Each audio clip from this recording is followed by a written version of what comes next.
Guys, orang kaya emang kebal hukum.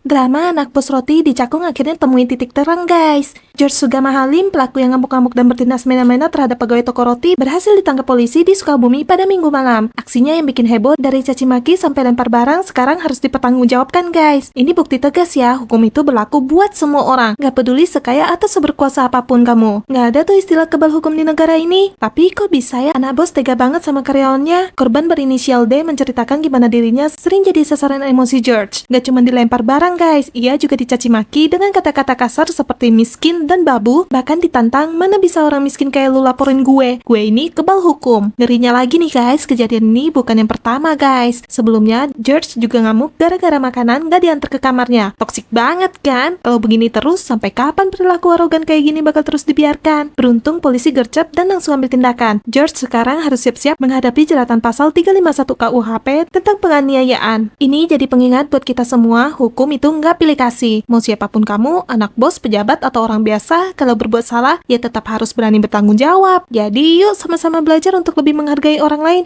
Guys, Indonesia bakal jadi sorotan Asia nih.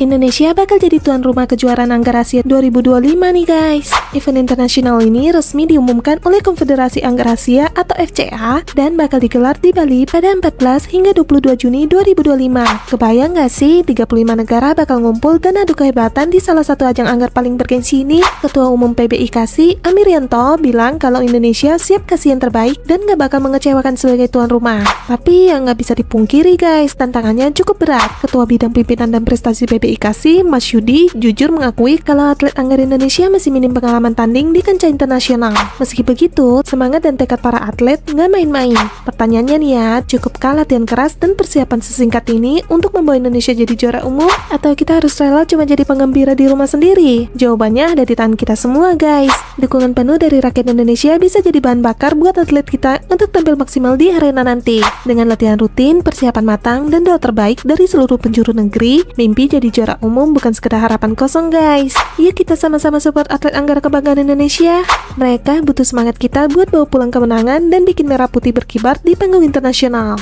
Guys, hati-hati nih kalau kamu mau liburan ke Jepang. Musim dingin di Jepang gak cuma bawa hawa dingin guys, tapi juga drama virus yang bikin deg-degan. Kasus influenza dan COVID-19 lagi naik drastis nih. Menurut data terbaru, angka flu melonjak jadi 347.000 kasus, sementara kasus baru COVID-19 tembus 15.000 dalam seminggu. Fukuoka, Oita, dan Hokkaido jadi wilayah panas penyebaran, bikin rumah sakit makin sibuk sama pasien yang berdatangan. Kira-kira kenapa ya setiap musim dingin kasus penyakit begini selalu naik tajam? Suhu rendah bikin imun tubuh drop guys. Orang-orang lebih sering kumpul di ruang tertutup, ditambah lagi banyak yang masih abai sama pencegahan dasar. Kalau begini terus, gimana caranya biar virus nggak makin liar menyebar dan bikin situasi makin kacau? Pemerintah Jepang nggak tinggal diam guys. Mereka langsung ngingetin warga buat balik ke langkah pencegahan dasar, menggunakan masker, rajin cuci tangan, kumur-kumur, dan jaga etika batuk biar virus nggak makin menyebar. Tapi gimana nih kalau kejadian ini ada di Indonesia? Dimana banyak orang yang udah anggap COVID-19 cuma flu biasa guys. Jangan sampai kita lengah ya. Virus tetap bisa bikin situasi jadi kacau, apalagi buat lansia atau yang imunnya lemah. Yuk mulai sekarang lebih peduli kesehatan lagi, pakai masker kalau perlu, biar musim penyakit nggak bikin kita tumbang. Nggak ada salahnya kan kita jaga-jaga. Guys, PDIP pecat Jokowi dan sekeluarga. Serius nih, drama panas di dunia politik nggak ada habisnya nih guys. Kali ini PDIP resmi memecat mantan Presiden Jokowi, Wakil Presiden Gibran Rakabuming Raka, dan Bobi Nasution dari keanggotaan partai. Keputusan tegas ini diumumkan langsung oleh Ketua Bidang Kehormatan PDIP, Komarudin Watubun, di hadapan jajaran petinggi partai se-Indonesia. Keputusan yang bikin geger publik ini bukan pemecatan biasa guys. Tapi pertanyaannya, apa sih yang bikin partai sebesar PDIP sampai berani cuci tangan dari kader sekaliber Jokowi dan keluarganya? Apakah ini buntut dari dinamika politik menjelang pemilu atau mungkin ada gesekan kepentingan yang makin meruncing? Apalagi PDIP sampai menegaskan tidak mau lagi punya hubungan apapun dengan Jokowi dan melarang beliau mengatasnamakan partai. Kalau kayak gini, apa ini akhir dari romansa Jokowi dan PDIP yang udah terjalin bertahun-tahun? Langkah PDIP ini jelas bikin panggung politik tanah air makin memanas guys. Buat kamu yang suka ngikutin perkembangan politik, siap-siap aja nih lihat langkah balasan dari Jokowi CS. Apakah mereka bakal bikin gebrakan baru atau justru tetap tenang di tengah badai? Guys, kasus korupsi di negeri ini kayak sinetron gak sih? Kali ini KPK turun langsung menggeledah pada kantor Bank Indonesia atau BI, termasuk ruang kerja Gubernur BI, Senin malam kemarin guys. Gara-garanya, dugaan korupsi dana CSR yang seharusnya dipakai buat kepentingan publik malah tersesat entah kemana. Kok bisa ya guys? Yang jadi pertanyaan besar nih guys, kenapa dana CSR yang niat awalnya buat membangun fasilitas umum kayak jalan, rumah, atau fasilitas sosial malah bisa disalahgunakan? KPK bilang duit CSR ini ada yang dipakai nggak sesuai tujuan. Misalnya aja anggaran 100 yang beneran kepake cuma 50, sisanya malah diduga buat kepentingan pribadi. Kalau kayak gini terus, proyek sosial jadi mangkrak, fasilitas umum terbengkalai, dan yang untung malah oknum-oknum serakah. Siapa nih yang berani main-main sama duit rakyat? KPK udah tetapkan tersangka, tapi nama-namanya masih disimpan rapat-rapat guys sambil nunggu momen penangkapan. Buat kita semua, kasus ini jadi pengingat penting, transparansi dan pengawasan ketat itu harga mati. Jangan sampai dana buat kepentingan rakyat malah disulap jadi kepentingan pribadi ya. Pantau terus kasusnya guys, biar nggak ada lagi proyek yang hilang di tengah jalan.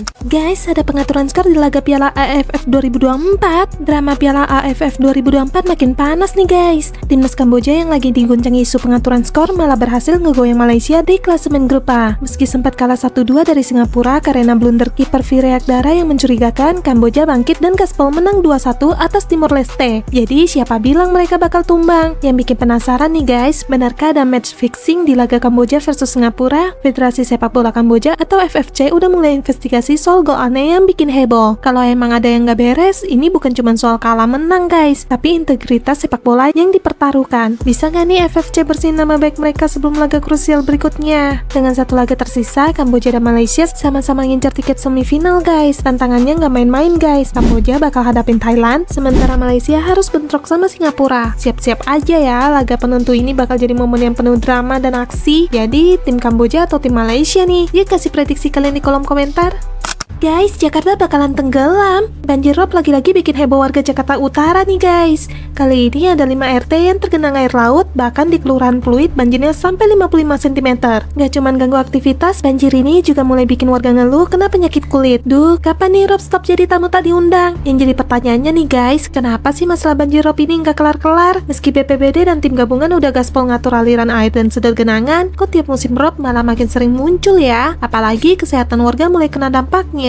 Bisa nggak ya pemerintah cari solusi permanen biar warga pesisir bisa hidup tenang tanpa was-was air laut meluap? Untuk sekarang BPBD udah buka layanan darurat gratis di 112 dan posko kesehatan standby di lokasi banjir buat bantu warga yang terdampak. Tapi kita juga perlu mendorong solusi jangka panjang ya guys, kayak tanggul lebih kokoh dan sistem drainase top tier. Yuk tetap waspada dan dukung langkah pemerintah biar rob nggak terus jadi mimpi buruk warga pesisir. Guys, ternyata ibu negara Korsel terjerat beberapa skandal loh. Drama politik di Korea Selatan lagi rame banget nih guys. Presiden Yoon Suk Yeol baru aja dimakzulkan gara-gara deklarasi darurat militer yang bikin negara kacau. Tapi yang gak kalah bikin geger, ibu negara Kim Kyun Hee juga terseret sederet skandal yang katanya ikut mempengaruhi kejatuhan suaminya. Dari isu pemalsuan CV sampai gratifikasi tas mewah, namanya gak pernah sepi dari kontroversi. Skandal Kim Kyun Hee ini panjang banget daftarnya. Dia dituduh palsuin resume buat ngelamar kerja, terlibat manipulasi harga saham, sampai ngancem jurnalis yang kritis sama Yoon. Belum lagi ada isu soal komentar nggak pantas tentang gerakan Me Too, gratifikasi kalau mewah, dan dugaan campur tangan dalam politik. Pertanyaannya nih ya, apakah semua ini beneran terjadi atau cuma strategi lawan politik buat ngejatuhin pasangan presiden ini? Publik Korea Selatan jelas nggak tinggal diam guys. Investigasi terus berjalan, tapi kalau tuduhan ini terbukti, gak cuma Yoon yang habis, tapi juga reputasi keluarga mereka. Bakal jadi babak baru di drama politik Korsel nih. Gimana menurut kalian? Apakah Kim benar-benar bersalah atau cuma jadi kambing hitam? Share pendapat kalian di kolom komentar ya. Guys, polisi Indonesia palak warga Malaysia. Masa sih? DWP 2024 baru aja berakhir nih guys, tapi drama gede malah pecah. Warga Malaysia rame-rame curhat di media sosial soal jadi korban palak sama oknum polisi Indonesia pas nonton festival musik hits ini. Gak tanggung-tanggung guys, kabarnya ada lebih dari 400 orang yang kena dan duit yang diminta totalnya sampai 9 juta ringgit Malaysia atau sekitar 32 miliar. Skandal ini bikin geger guys, apalagi banyak yang nyuruhkan boykot buat event DWP di masa depan. Jadi gimana nih nasibnya festival musik andalan Indonesia ini? Kok bisa sih kejadian kayak gini di acara internasional sebesar DWP? Banyak cerita viral guys, dari pengunjung yang dipaksa bayar uang meskipun hasil tes narkobanya negatif, sampai tuduhan suap yang bikin malu banget. Padahal DWP ini kan udah jadi ajang musik yang dinanti-nanti, bukan cuma di Indonesia tapi juga mancanegara. Apakah pihak berwenang dan penyelenggara bakal benar-benar serius tangani kasus ini? Atau justru cuma jadi angin lalu? Gimana kalau skandal ini bikin citra Indonesia anjlok di mata dunia? Pihak DWP pun udah kasih pernyataan resmi guys, kalau mereka sangat menyesalkan insiden ini dan berjanji akan kerjasama dengan pihak berwenang untuk investigasi menyeluruh. Mereka juga janji bakal terapkan langkah-langkah konkret supaya kejadian kayak gini nggak terulang lagi guys. Tapi cukup nggak sih janji ini buat balikin kepercayaan pengunjung internasional? Kalau kamu masih percaya nggak buat datang ke DWP tahun depan?